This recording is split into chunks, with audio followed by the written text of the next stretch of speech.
bagaimana peran dan tanggung jawab pemimpin ASN atau pemimpin aparatur sipil negara. Pada video ini kita akan mempelajari tentang peran dan tanggung jawab seorang aparatur sipil negara. Tapi sebelum kita masuk ke dalam penjelasannya, tonton dulu yang ini.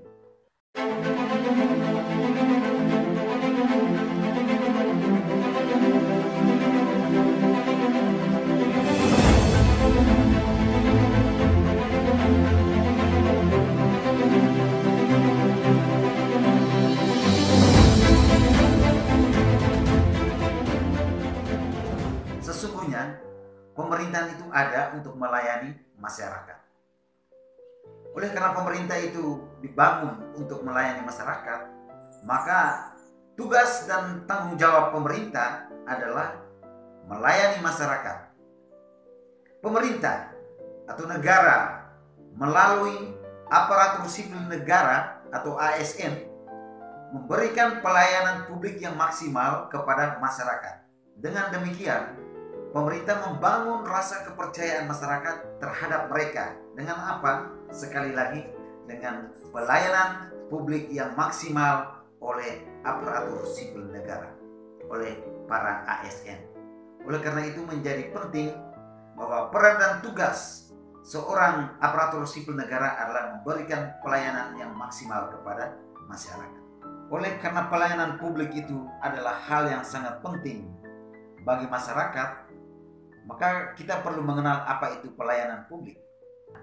Pengertian pelayanan publik ini sesungguhnya sangat luas, bahwa di dalamnya adalah kegiatan atau seperangkat kegiatan yang tentunya sesuai dengan peraturan perundang-undangan yang bertujuan memenuhi kebutuhan pelayanan masyarakat, yang di dalamnya ada kebutuhan barang, kebutuhan jasa, dan juga kebutuhan administrasi.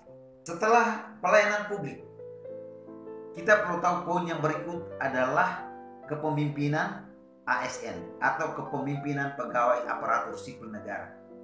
Menurut Siagan, dia katakan bahwa kepemimpinan adalah inti dari manajemen, karena kepemimpinan merupakan motor penggerak semua sumber-sumber daya, alat-alat yang tersedia bagi suatu organisasi. Nah, apa yang dikatakan Siagan tadi, bahwa pemimpin itu adalah seorang motor, adalah seorang penggerak yang menggerakkan sumber daya yang ada dalam sebuah organisasi. Pada video sebelumnya kita katakan bahwa sumber daya itu ada dua macam, yaitu sumber daya manusia dan sumber daya non manusia. Sumber daya manusia adalah person-person, sementara sumber daya non manusia adalah fasilitas-fasilitas, sarana dan prasarana. Nah, hadirnya pemimpin pegawai ASN adalah untuk mengkoordinasi, untuk menggerakkan sumber daya, baik sumber daya manusia maupun sumber daya non manusia yang ada dalam sebuah organisasi. Lalu, bagaimana kriteria seorang pemimpin ASN? Mari kita lihat pada monitor Anda. Menurut Siagan, ada beberapa syarat-syarat seorang pemimpin. Yang pertama adalah kekuatan. Yang kedua adalah keseimbangan emosional. Yang ketiga adalah pengetahuan tentang hubungan kemanusiaan. Yang keempat adalah motivasi pribadi. Mari kita lihat beberapa penjelasan singkat tentang kriteria seorang pemimpin menurut Siagan ini. Yang pertama, bahwa pemimpin itu harus memiliki kekuatan. Nah, kekuatan yang dimaksudkan di sini bukan otot, tetapi melainkan energi, spirit, semangat yang ada dalam diri pemimpin itu, dalam diri person itu, sehingga memungkinkan dia untuk mengayomi dan melindungi dan mengorganisir person-person yang ada di dalam organisasi tersebut. Yang kedua adalah memiliki keseimbangan hubungan emosional. Di sini seorang pribadi yang akan menjadi pemimpin dituntut memiliki kematangan emosional, kematangan afeksional, sehingga dukungan emosional yang matang ini dapat memantapkan diri sebagai seorang pribadi yang berintegritas. Kemudian yang ketiga adalah pengetahuan tentang hubungan kemanusiaan. Bagaimana pola hubungannya dengan orang yang lain di sekitarnya, relasi yang dibangun dengan tetangganya, relasi yang dibangun dengan organisasi-organisasi yang lain. Nah, ini adalah salah satu syarat bagi seorang person untuk menduduki jabatan pemimpin. Yang terakhir adalah motivasi pribadi. Seorang pemimpin dituntut untuk memiliki motivasi pribadi. Setidaknya motivasi-motivasi yang menghidupi pribadi itu memberikan inspirasi bagi jalannya kepemimpinan, sehingga dapat juga menginspirasi anggota-anggota yang berada dalam organisasi tersebut. Itulah syarat-syarat seorang pemimpin aparatur sipil negara yang ditawarkan oleh Siaga. Di dalam kepemimpinan aparatur sipil negara ini juga kita mengenal model kepemimpinan.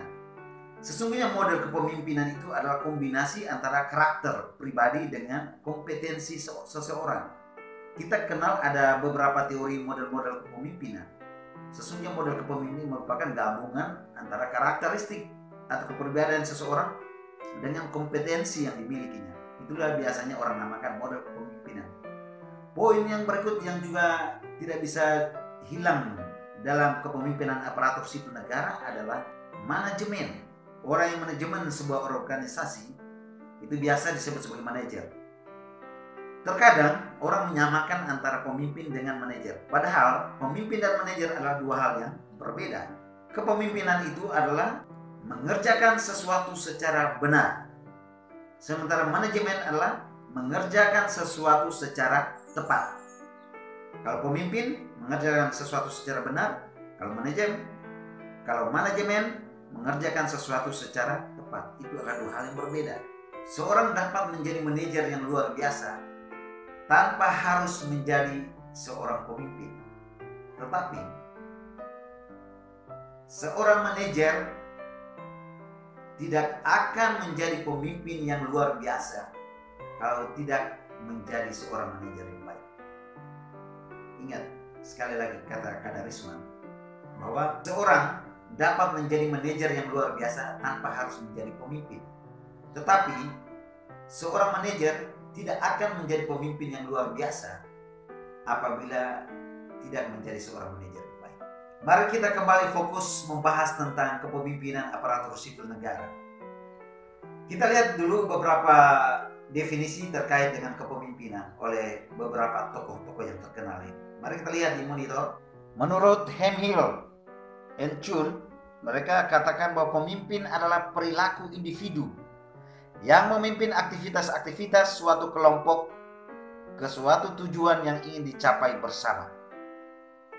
Kemudian menurut Kadarisman, pemimpin adalah kemampuan untuk memengaruhi orang lain agar mau bekerja sama untuk mencapai sasaran kerja organisasi. Terhadap beberapa pengertian ini, kita bisa simpulkan bahwa pemimpin adalah organ yang sangat vital untuk menggerakkan sebuah organisasi.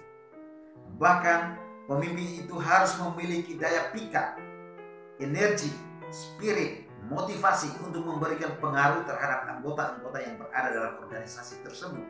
Nah, oleh karena itu pemimpin itu dituntut memiliki pola pikir dan pola kerja yang tepat. Tidak hanya itu, pemimpin juga harus memiliki skill, memiliki pola keterampilan.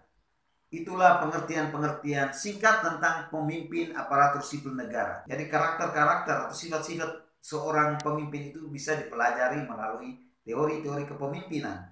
Dan dalam mata kuliah ini pun kita akan membahas sub tersendiri soal jenis-jenis atau karakter-karakter atau varian-varian kepemimpinan dalam sebuah organisasi. Kita akan bahas secara khusus pada sub bagian itu. Jangan lupa saksikan video selanjutnya pada mata kuliah Tata Kelola Sumber Daya Manusia Pemerintahan. Sampai jumpa.